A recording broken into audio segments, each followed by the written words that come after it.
It is the most anticipated home game of the season for Syracuse football. They're 4-0, and they play host to the Clemson Tigers to open up ACC play. Will the Orange get their revenge from last year as Clemson spoiled Syracuse's undefeated start, or do the Tigers reign supreme for what I believe would be the fifth straight contest? This is an exciting week.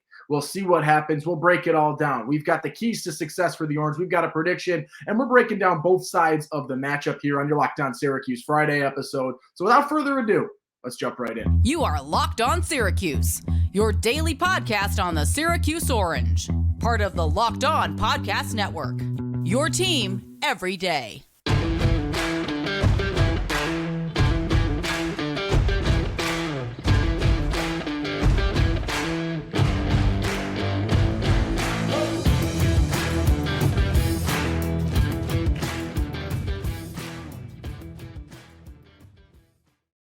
What's up? What's happening? Welcome into your Locked On Syracuse Friday episode. It's your boy OV saying thank you so much for making Locked On Syracuse your first listen today and every day. We're free and available wherever you get podcasts. That's part of the Locked On Podcast Network, your team. That's Syracuse every day. Owen Valentine with the Clemson preview episode. Syracuse 4-0, Clemson 2-2, right? It's been a series recently that's been close despite the fact that Clemson is, I believe, 9-1 against Syracuse in the last 10 matchups. They've had Syracuse's number, but Syracuse has played them pretty close more times than not, it's felt like, especially in the last 4 or 5 years since 2017, when the Orange shocked the Tigers that were then the second-ranked team in the country in the Dome. That was my freshman year at Syracuse. We're now 6 years removed from that, right? Is it 6 years? 18, 19, 20. 1, 2, 3. 6 years since that game has happened. We still talk about it like it was yesterday. We still reflect on it like it was yesterday. Obviously, last year's matchup.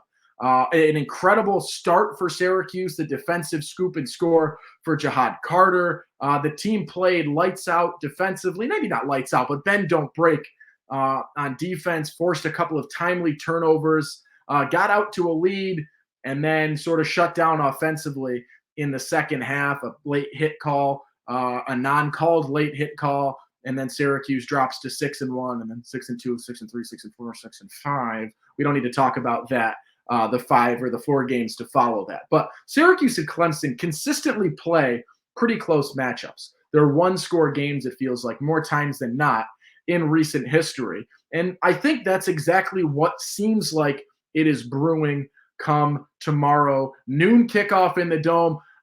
I'm a little concerned. I'll say this. I don't see people buying tickets and forcing this to be a capacity crowd as much as I had maybe hoped.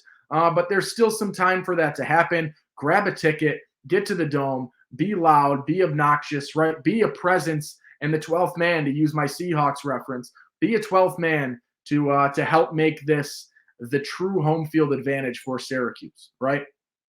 See what you can do. The students, I believe, will be out camping pretty soon. They're doing a little camp out for the front row, or the front couple of rows in the student section. That'll be fun. Get a little team building, get a little community building for the Orange faithful. What do we have going on in terms of this matchup, right?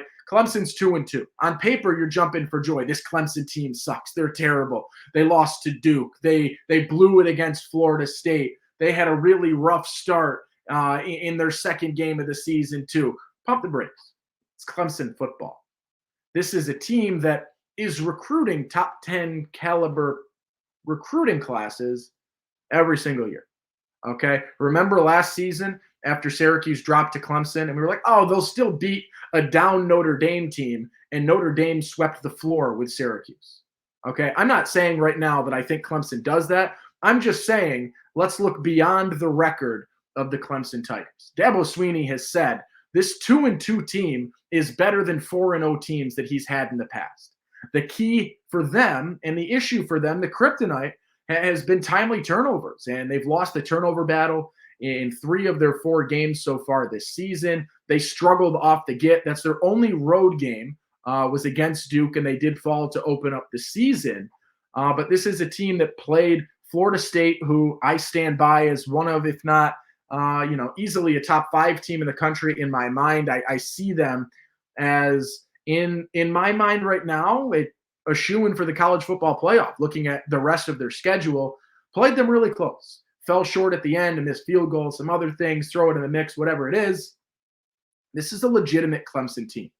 This is a team that we should not be walking into, if you're Syracuse, saying this team is bad. They're not a bad football team. They're a team that's fallen on the wrong side of close games 2 times this season. Okay? And as Sweeney said, they're 3 plays away in his mind from being a 4-0 football team. This is a team that can beat Syracuse by 15 to 20 points if Syracuse doesn't show up and play a solid game. And Syracuse has had some shaky moments in the last couple of weeks. You look at the opening drive and that opening series against Army, where Army just without hesitation, without any interference, puts the ball on the floor and makes its way 75 yards or whatever it was. 75 yards on that opening drive to score. You look at when Syracuse got beat against Western Michigan for a 70-plus 80-yard touchdown on one of the first possessions of the game for Western Michigan. This team has had moments. It's had bad penalties. It has had injuries, which we'll talk about in a little bit. You can't let that be the start, right? You got to be aware of that. And that's if Syracuse comes out and plays like we've seen them in flashes of bad this year, right? This is not a team that has been utterly perfect. It's a team that's perfect in the record column. And when you're Syracuse football, that is what matters. But it is also a team that has by no means been flawless. And Clemson is a well and beyond good enough team to exploit that if Syracuse doesn't come out ready to ball on Saturday morning and Saturday afternoon, whatever. It's a noon kickoff. Say what you want to say.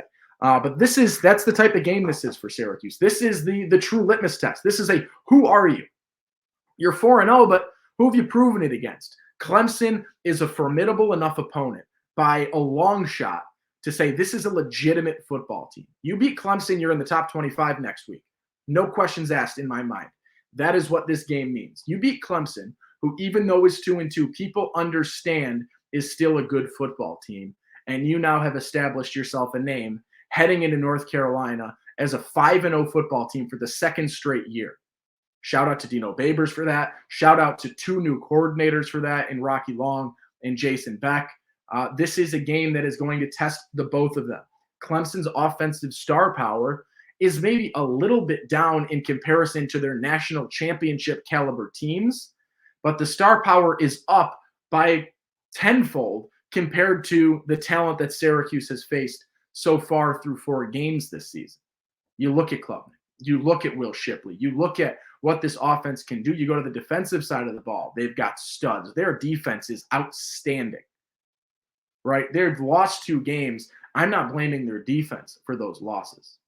I think this is a very solid Clemson defense, and without question, the best defense that Syracuse will face through 5 games this year. It's a tough game for the Orange. And even though Clemson is 2-2, I cannot stress this enough, it does not make this a cakewalk. That does not make this an easy game by any stretch of the imagination. And I can see a wide range of outcomes happening depending on what Syracuse shows up and how much they buy in from the get-go in the JMA Wireless Dome on Saturday afternoon. I'm excited. I'm fired up. I think this is going to be such an electric game. I told you guys this earlier in the week.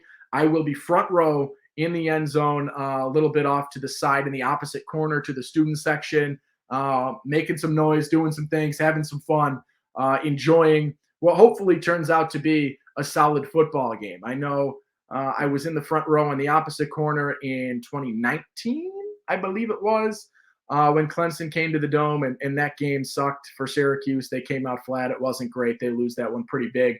Probably the worst showing for Syracuse against Clemson in a little while. But it is what it is.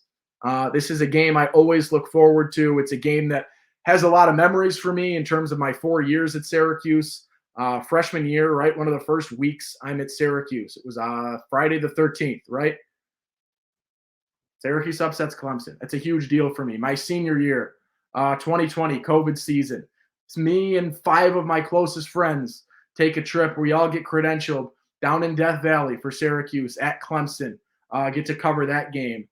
in a year where you weren't traveling to cover football games because people were, it was a 25% capacity crowd. You weren't allowed to leave New York State technically. We broke a rule or two. Oh, well, we quarantined after. No one got sick, thankfully. I'm always excited for this game. It's a lot of nostalgia for me based on, just my time there. I'm only a couple of years out, but always fun to get back in. A couple of my buddies that I graduated with coming back for the weekend. So always exciting for these games. Let's take a quick break, and then we will continue talk some keys for Syracuse because they can win this football game. Yes, I'm telling you Clemson is good, and that is because they are. But Syracuse can win this football game. On the other side, we'll break down what they need to do to put themselves in the best possible situation to do so on Saturday. But first, let's chat a little bit about our friends over at Nutrafol. Let me get that banner off the screen for those of you on YouTube so you can see that full on Nutrafol. You don't have to choose anymore between better hair growth and your health. Nutrafol provides a whole body health approach for men that promotes healthier hair. There's no drugs, no compromises, just better hair. Men think losing their hair is inevitable. Take control of your hair's future with Nutrafol's science-backed hair growth supplement for men. It's the #1 dermatologist recommended hair growth supplement, clinically shown to improve your hair growth, visible thickness, and visible scalp coverage. Their hair growth supplements use physician-formulated, natural, science-backed ingredients. They're drug-free. Patented technology provides consistent, reliable results without compromising your sexual health. Go to Nutrafol.com/men. Take their hair health wellness quiz. Identify causes of your thinning hair, and Nutrafol will give you a personalized plan for better hair health through whole body wellness. Take the first step to visibly thicker, healthier hair. For a limited time, Nutrafol is offering our listeners $10 off your first month subscription and free shipping when you go to Nutrafol.com/men and enter the promo code LOCKEDONCollege. Find out why over 4,000 healthcare professionals recommend Nutrafol for healthier hair. Nutrafol.com/men, spelled Nutrafol.com/men, and enter promo code LOCKEDONCollege. That's Nutrafol.com/men, promo code LOCKEDONCollege. All right, Owen Valentine here on a Clemson preview episode, your Locked On Syracuse Friday, taking you into the weekend, breaking down this matchup for Syracuse. It's a strong Clemson team, one of the best 2-2 teams that you could possibly come across. They've fallen up short a couple times. They're 0-2 in ACC play. It's a team with some studs. It's a team with some firepower. Let's look at what Syracuse needs to do to succeed in this football game. I'm going to talk injuries to start things off, right? Syracuse's wide receiver room has dealt with injury so far this season. No questions asked. Arande Gadsden out for the season. You've seen different intensities in terms of stepping up into that role in his absence. You've got a guy in Isaiah Jones right now who we're not really sure what the case is for him. Dino said, it was just low snaps. And then he sort of said maybe he's actually hurt. And so we're sort of looking to see what the gist is with Isaiah Jones come tomorrow, come kickoff time. You saw very, very briefly a guy in Trevor Pena make a return last week, but it seemed like he might actually be hurt once again. Another hit to your wide receiving group. So you look at the likes of Damian Alford, Donovan Brown, and Amari Hatcher, and then obviously LaQuint Allen out of the running game and out of the backfield to step up, and they're going to need to have a big game. They're going to need to be a solid presence. Obviously, Damian Alford is the guy to watch, right? The most, I would say, important in terms of who we thought was going to be the #2 option outside of Gadsden heading into the season. He's coming off a career day last week with 9 catches and 120-something yards. An outstanding performance against Army. And hopefully he can build on that coming in here. But you look at Amari Hatcher, a guy who's had highs and lows this year. You look at Donovan Brown, who is going to be a mismatch creator because of his speed in the slot, and a guy that you can really keep an eye on to see what you can get out of him. One of the most valuable pieces in replicating what you got success-wise off of Gadsden is that slot push and being able to fill into the slot where, although Gadsden's listed as a tight end, he spent most of his time in the slot. And so looking for how he does that. That's the thing, right? Clemson's defense is solid. And I can, say that all the time, right? They've lost 2 games, but that defense can hold its own, and held its own against a really, really strong Florida State squad, did its thing there. I look right now, and I think that sort of segues into my next key for Syracuse, and that is to be dual threat. And that is in the likes of Garrett Schrader, and also in the likes of really finding a solid balance between the run game and the pass game. If you remember last season when Syracuse played against Clemson, Sean Tucker didn't touch the football, right? It was that weird game where, we don't need to talk about what happened and why they ended up losing, but Sean Tucker's carries last year were non-existent in this football game. And Syracuse never really figured out how they want to go about creating a ground game and a ground attack. And if you do that same approach this year, it's going to be a similar outcome where you're going to fall short. I look at this and I need Syracuse to develop the run game through Garrett Schrader. Sweeney's talked about it all week. Dabo's talked about it all week about how they can beat you with the read option type stuff and being in, that true option from Schrader to LaQuinn Allen at this point. Last year, Sean Tucker had 5 carries. 5 carries. He averaged over 10 yards a carry, but they didn't give him the ball again. 10 yards a carry, they didn't give him the football. In this game, you need to use LaQuinn Allen. You need to establish him as an option and a guy that you can go to consistently. You need Schrader to be the dual threat that he is. Clemson has had mixed results in their 2 ACC games, both of whom's quarterbacks, the teams they played, have been pretty much dual threat guys. And you look at Riley Leonard out of Duke, had a lot of success on the ground, ran for nearly 100 yards on the ground, but they kept him in check in the passing game, kept him to 175 yards through the air. Different story in ACC game number 2 for the Tigers. You got Jordan Travis with Florida State, -2 rushing yards, and he's a guy that can get out and move and get out and run, and they held him in check, but he was able to beat them through the air, just shy of 300 yards throwing in that game for Jordan Travis. Both of these are dual threat guys. I think Garrett Schrader has a case to be, in terms of running game, the best dual threat option in the ACC because of how strong he is on the ground and what he can get size-wise in terms of extra yards. And he's made pretty good decisions in terms of when to get the push for a few more, when to slide, when to get out of bounds. It seems like that decision-making has improved.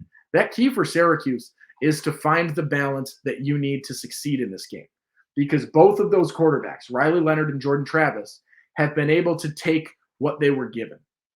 In Leonard's case, it was on the ground, and you look for Schrader to be able to do that. In Travis's case, it was through the air because the ground was being shut down.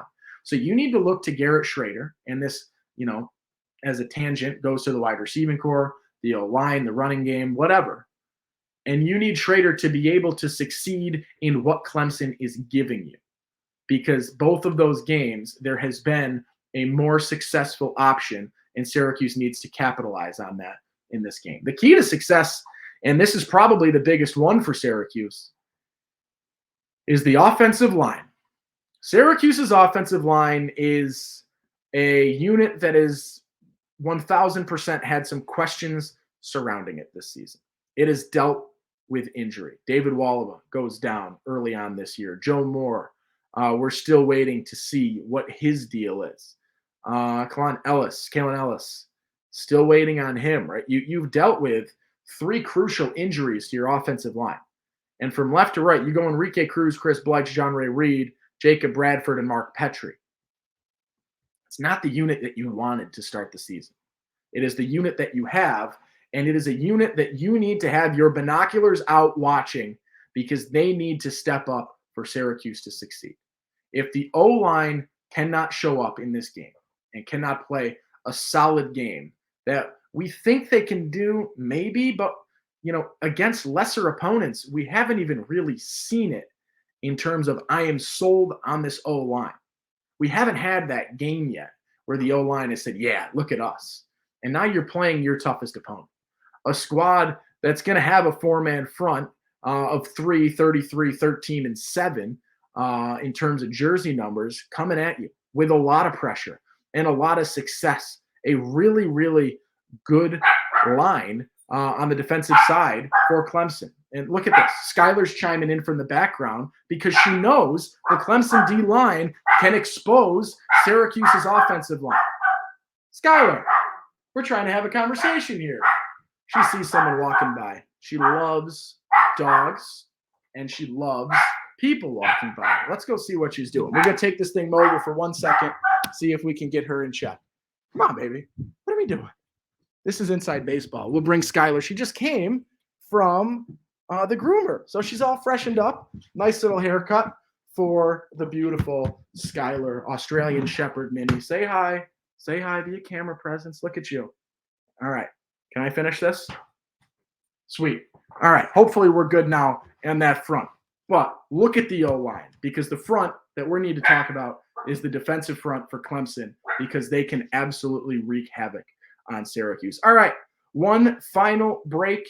And then we talk predictions, we talk the important questions, and we see what happens with Syracuse down the line in this one. Let's talk a little bit about eBay Motors, and then we will get our predictions. Passion, drive, and patience, what brings home the winning trophy, is also what keeps your ride or die alive. It's eBay Motors. They have everything you need to maintain your vehicle and level it up to peak performance. From superchargers, roof racks, exhaust kits, LED headlights, and more, whether you're into speed, power, or style, eBay Motors has got you covered. With over 122 million parts for your number one ride or die, you'll always find exactly what you're looking for. With eBay Guaranteed Fit, your part is guaranteed to fit your ride every time or your money back, because with eBay Motors, you're burning rubber, not cash. With all the parts you need and the prices you want, it's easy to turn your car into the MVP and bring home that win. Keep your ride or die alive at ebay.com/motors. eBay Guaranteed Fit, only available to U.S. customers. Eligible items only. Exclusions apply. Final stretch on your Locked On Syracuse Friday episode. Syracuse 4-0. Clemson 2-2.